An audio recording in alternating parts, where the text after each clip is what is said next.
At 37, I stood in a marble bank lobby with shaking hands and less than $50 in my wallet, listening to a sentence that erased my entire childhood in one breath. "You were never mentioned in the will," my uncle said calmly, like he was correcting a typo. Never mentioned.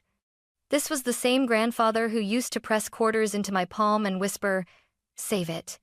One day you'll need it." The man who wrote my name on birthday cards even when my handwriting was still crooked. And now I was being told I didn't exist, at least not on paper. 3 days later, a letter arrived from the bank. An audit notice. A forgotten safe deposit box, my grandfather's name. And mine listed as secondary holder.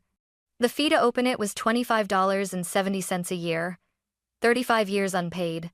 About $900. Money I didn't have. What was inside that box didn't just change my future. It exposed a $690 million lie and the man who built it. My Uncle Richard chose the smallest conference room at the law office, the one with no windows. I remember thinking it felt intentional, like he didn't want daylight anywhere near what he was about to say. He sat across from me with his hands folded, expensive watch catching the overhead light every time he moved. Calm, polished, patient in the way people are when they believe they've already won. "You were never mentioned in the will," he said. "Not I'm sorry. Not this must be hard. Just a statement. Clean, final." I blinked, waiting for the rest of the sentence. Surely there was more. A footnote. An explanation. Something that would make it make sense. But Richard leaned back in his chair, already done. I stared at the papers spread out on the table. Legal language. Paragraphs I didn't understand. My grandfather's name typed again and again, as if repetition could replace his voice. "That can't be right," I said quietly. "I mean, I know I was young when Grandpa died, but..." Richard sighed. Not in anger, in inconvenience. "Chloe, you were too," he said. "You don't really remember him. You remember stories people told you." The words stung more than I expected, as if memory only counted if it was long enough, as if love had a minimum age requirement. "I remember enough," I said. "I remember him holding me. I remember..." "Emotion," Richard interrupted gently. "You're confusing emotion with facts." He slid the will toward me, tapping the last page with one finger. "This document was drafted, signed, and witnessed properly. The company, the properties, the investments, they were all left to me. There are no other beneficiaries." I looked at the signature at the bottom. It was shaky, smaller than the one I'd seen on old birthday cards my mom kept in a shoebox. "Grandpa was sick," I said. "He was on medication." Richard's jaw tightened, just for a moment. "He was lucid," he replied, "and very clear about his wishes." Clear. I felt heat rise in my chest. "So that's it? I just don't matter?" "That's not what I said," he replied smoothly. "This isn't personal, it's legal." Legal. The word landed heavy. I thought of my mom crying at the kitchen table when the funeral bills came in, of how Richard had promised to take care of everything, of how the company my grandfather built with his own hands somehow slipped entirely into one person's control. "And what about my mother?" I asked. "His daughter?" Richard avoided my eyes this time. "She wasn't mentioned either." The silence that followed felt thick, suffocating. He closed the folder, signaling the end of the conversation. "I know this is disappointing, Chloe, but dragging this out won't help anyone." I stood up slowly, my legs unsteady. "You're sure there's nothing else?" I asked. "No accounts, no letters, no..." "No," he said firmly. "There's nothing." As I walked out of the room, I realized something that made my stomach drop. Richard wasn't just confident, he was relieved. And for the first time, a quiet, terrifying thought formed in my mind. If he was lying, then he had been lying for a very long time. 3 months before that meeting, I still believed my life was uncomfortable but stable. I had a job coordinating operations for a mid-sized logistics firm. It wasn't glamorous, but it paid the bills. I told myself that was enough. Then one Friday afternoon, my manager called me into a glass-walled office and smiled the kind of smile people practice in HR training videos. "Restructuring," he said. "Nothing personal." By Monday, my work email was deactivated. By the end of the week, so was my health insurance. At 37, I learned how fast stability can disappear. I burned through my savings faster than I want to admit. Rent came first, groceries second. Everything else became optional. I sold my car because the payments were too much. Then the laptop I'd bought for work. Then a necklace my mom gave me years ago, the one thing I swore I'd never pawn. Each sale felt temporary, just until I got back on my feet. But the calls didn't come. Interviews blurred together. You're overqualified. We're going in a different direction. We'll keep your resume on file. By the time I walked out of my uncle's lawyer's office, my checking account was down to double digits. I stood on the sidewalk afterward, the city rushing past me, and realized I had nowhere to go except home to the tiny studio apartment I could barely afford anymore. That night, I cried harder than I had at the funeral years ago. Not because of the money, because being broke was one thing. Being told you never mattered? That was something else entirely. 3 days later, the bank letter arrived. It was wedged between a past-due electricity notice and a flyer advertising fast cash loans, no credit required. I almost tossed it without opening it. I was tired of envelopes, tired of bad news. But the return address caught my eye. Harrison and Cole National Bank. I sat down on the floor and tore it open. The words safe deposit box audit didn't mean much at first. Then I saw the name. Walter Harris. My grandfather. My heart started pounding so hard I had to read the letter twice. According to their records, a safe deposit box opened 35 years ago had gone untouched. Fees had accumulated. Payment was required to prevent the contents from being surrendered as abandoned property. At the bottom, in smaller print, was a line that made my breath catch. Secondary holder, Chloe Harris. I stared at my name until the letters blurred. Richard had looked me in the eye and said there was nothing. No accounts. No letters. No anything. And yet here it was. A box no one had mentioned. A box with my name on it. I picked up my phone and dialed the bank before I could talk myself out of it. When the woman on the line told me the total fee, $25.70 per year, 35 years unpaid, roughly $900, I laughed. Not because it was funny, because I had exactly $41 in my wallet. I hung up and sat there in silence, the letter shaking in my hands. If Richard was telling the truth, the box would be empty, worthless, a dead end. But if he wasn't, then whatever was inside had been hidden from me on purpose. And for the first time since losing my job, I felt something stir beneath the fear and exhaustion. Not hope. Suspicion. The next morning, I counted my money 3 times, like the number might change if I stared at it hard enough. $41. That was everything I had to my name. I sat at my small kitchen table, the bank letters spread out in front of me, doing the math over and over. $25.70 a year. 35 years. Just under $900. It wasn't a fortune. It wasn't even close. But it might as well have been $9 million. I called the bank again, hoping I'd misunderstood something the first time. There isn't a payment plan? I asked. Or anything like that? I'm sorry, Miss Harris. The representative replied politely. The full balance must be paid before the box can be accessed. Of course it did. I hung up and stared at the wall, my thoughts racing. I could ask my friends, but most of them were barely getting by themselves. My mom had passed years ago. Richard was out of the question. For a brief, humiliating moment, I even opened a payday loan website. The interest rates made my stomach turn. Borrowing money to maybe discover nothing inside a box felt reckless, desperate, and I was desperate but not careless. By that afternoon, I had made a decision. If that box was the only thing my grandfather ever left with my name on it, then I wasn't letting it disappear without trying. I started selling what little I had left. I listed my old camera online first. It sold within hours for a fraction of what it was worth. Then my bookshelf. Then the small dining table I'd eaten at since college. Each item leaving felt like erasing another piece of my life, but I kept telling myself it was temporary. I picked up a few short-term gigs organizing files, cleaning apartments, walking dogs for neighbors who barely looked at me when they handed over the keys. I worked until my back ached and my hands were sore. At night, I added the numbers on a scrap of paper. $60. $120. $275. It still wasn't enough. 2 days later, exhausted and frustrated, I stood outside the bank anyway. I don't know what I expected.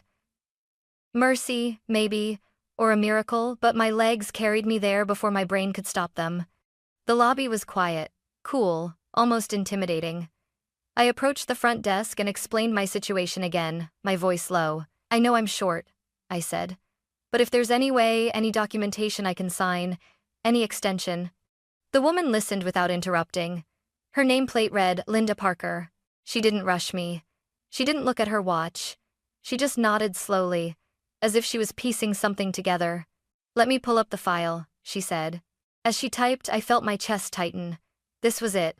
One yes or no between me and whatever my grandfather had hidden away. She paused, frowned slightly, then clicked through another screen. "This box hasn't been accessed since it was opened," she murmured. "That's unusual." My heart skipped. She leaned back in her chair and studied me for a moment. "You said your uncle handled the estate?" "Yes," I replied. "He told me there was nothing else." Linda's expression changed. Not dramatically, just enough. "I can't promise anything," she said carefully. "But I'd like to look a little deeper." She stood and motioned for me to follow her. As we walked toward a side office, my hands started to shake. For the first time since I'd opened that letter, it felt like I was standing at the edge of something Richard had hoped I'd never find. Linda led me down a quiet hallway and into a small office tucked away from the main lobby. The door closed softly behind us, muting the sound of ringing phones and polite conversations. It felt like stepping out of the present and into something suspended in time. "I'm going to the vault," she said. "I'll give you privacy once we open it." My mouth was dry. I could only nod. The vault door was massive, cold metal polished to a dull shine. When it opened, the sound echoed deep and final, like something sealing behind me. Rows of small metal boxes lined the walls, each one holding someone's past, someone's secrets. Linda located the box quickly. She checked the numbers twice, then handed it to me. "I'll be right outside," she said gently. The room felt suddenly very small. I set the box on the table and just stared at it for a moment. This was it. 35 years of silence. 35 years of being told there was nothing. My hands trembled as I opened the lid. On top lay a thick stack of yellowed documents, carefully arranged. Beneath them was something I didn't recognize. At first, a single certificate, its edges worn but intact. I picked it up. Apple Computer Incorporated. The date stopped me cold. Early 1000, 990 seconds. My heart began pounding so loudly I was sure someone outside could hear it. I didn't know much about stocks, but I knew enough to understand that Apple shares bought that long ago weren't small. They weren't symbolic. They were life-changing. I set the certificate down carefully, like it might shatter, and reached deeper into the box. That's when I saw the envelope. It was sealed, thick paper. My grandfather's handwriting, unmistakable even after all these years. "To my granddaughter, Chloe." My knees gave out. I slid down into the chair, clutching the envelope to my chest as if it were the only thing keeping me upright. He knew. He had known there would come a day when someone would tell me I didn't matter, when my name would be erased. And he had written this anyway for me. I broke the seal with shaking fingers. The first line was simple. "My girl, if you're reading this, it means someone failed you." The words blurred as tears filled my eyes. I covered my mouth, trying to steady my breathing, but the weight of it all came crashing down at once. The loss, the lies, the years of quiet dismissal. He had left me something, not out of obligation, not as an afterthought, on purpose. As I turned the page, I realized this letter wasn't just an inheritance. It was a confession, and whatever it revealed was something my uncle had never wanted me to see. I read the letter slowly, afraid that if I rushed, the words might disappear. My grandfather's handwriting wavered in places, but his meaning was clear, painfully clear. "I didn't plan to leave you out," he wrote. "And if anyone tells you otherwise, they are lying to protect themselves." My chest tightened. He explained that in the last year of his life, when his health declined, he had relied heavily on Richard. Trusted him. Let him handle the paperwork. Documents were brought to him late in the evenings, framed as routine updates, legal necessities, things that needed to be signed quickly. I was tired, medicated. I believed my son would never use that against me. The words felt heavy in my hands. He described moments of clarity brief, sharp windows where he realized something was wrong, accounts he didn't recognize, transfers he didn't remember approving, questions that were brushed aside with reassurances. By the time I understood what had happened, he wrote, it was already too late to fix it openly. I swallowed hard, my throat burning. Then the letter shifted. So I did what I could quietly.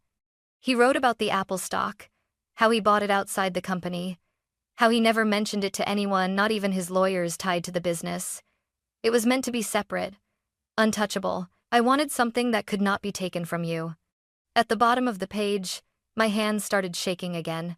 There is a recorded statement, dated and witnessed. It explains everything, what was signed, how, and why it never reflected my true wishes. He named the attorney, James Caldwell.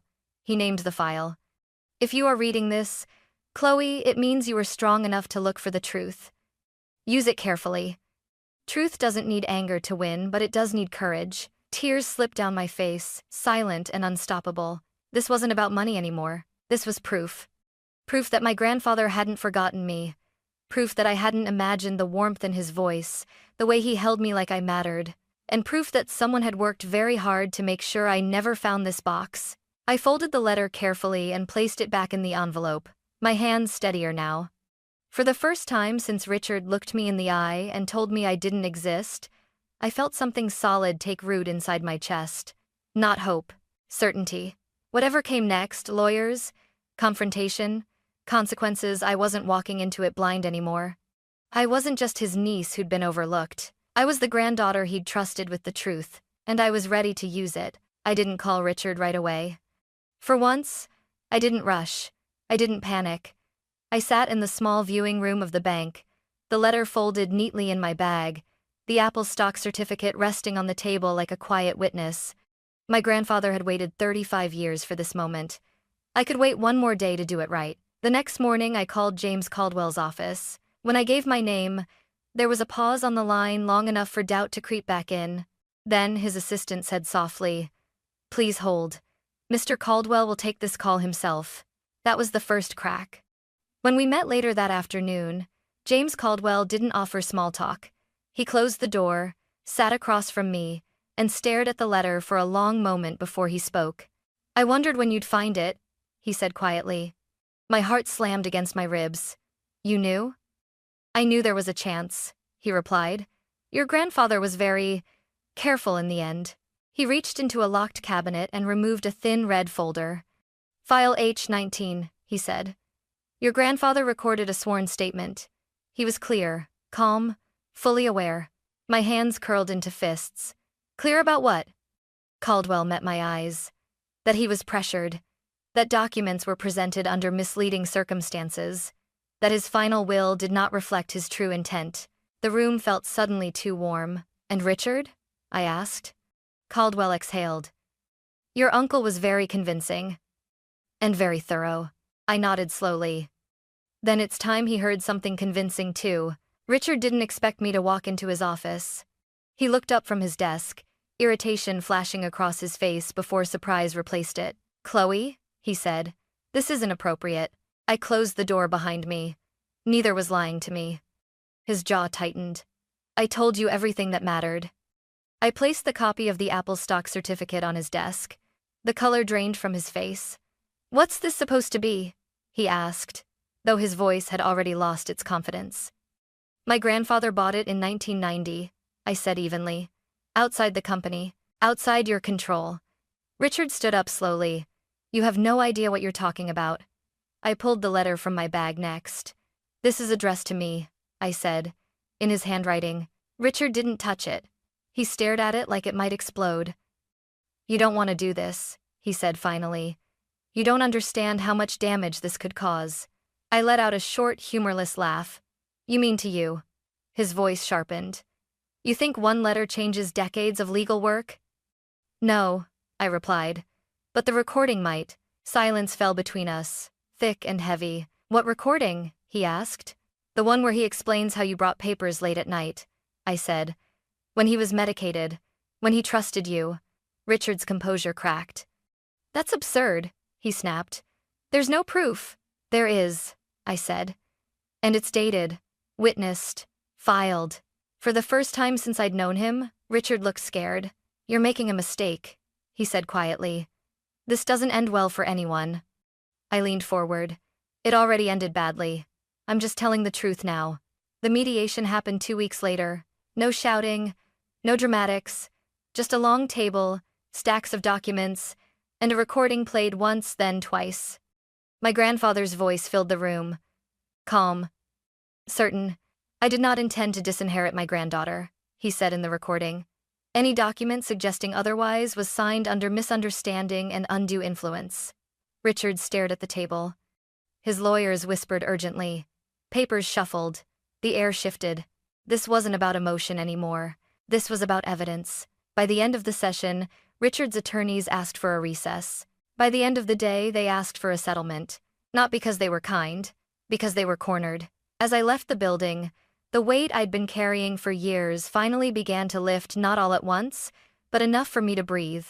Richard didn't look at me when we passed in the hallway. For the first time, I didn't need him to, because the truth had spoken. And it had been louder than him. The settlement talks didn't end the story. They cracked it open. Once Richard's lawyers realized the recording was airtight, dated, witnessed, and supported by medical records, they stopped arguing about whether wrongdoing had happened and started negotiating how much damage could be contained. That was when I learned the full scale of the lie. Over the next several days, documents surfaced that had never been shown to me before. Valuations, sale agreements, offshore holding structures. The company my grandfather built with a single truck hadn't just grown, it had been quietly repositioned, packaged, and sold in pieces over decades. The final number landed like a physical blow: $690 million. That was the amount Richard had personally cleared through asset transfers, stock sales, and investment vehicles tied directly to the will he claimed was clean. Clean. James Caldwell slid the summary across the table to me. "This is what your grandfather was afraid of," he said. "Not just that you'd be cut out, but that the truth would be buried under complexity." I felt sick. Not because of the money. Because of the years. Years where my mother struggled. Years where I worked myself to exhaustion, believing I simply hadn't been wanted enough. Years where Richard sent polite holiday emails signed family first, knowing exactly what he'd done. When the second mediation session began, the room felt different. Richard wasn't confident anymore. He looked smaller somehow, older.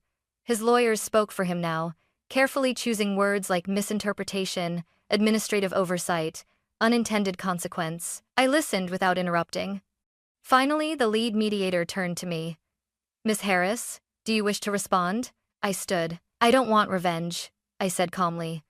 "I want the record corrected." Richard looked up sharply. "My grandfather didn't forget me," I continued.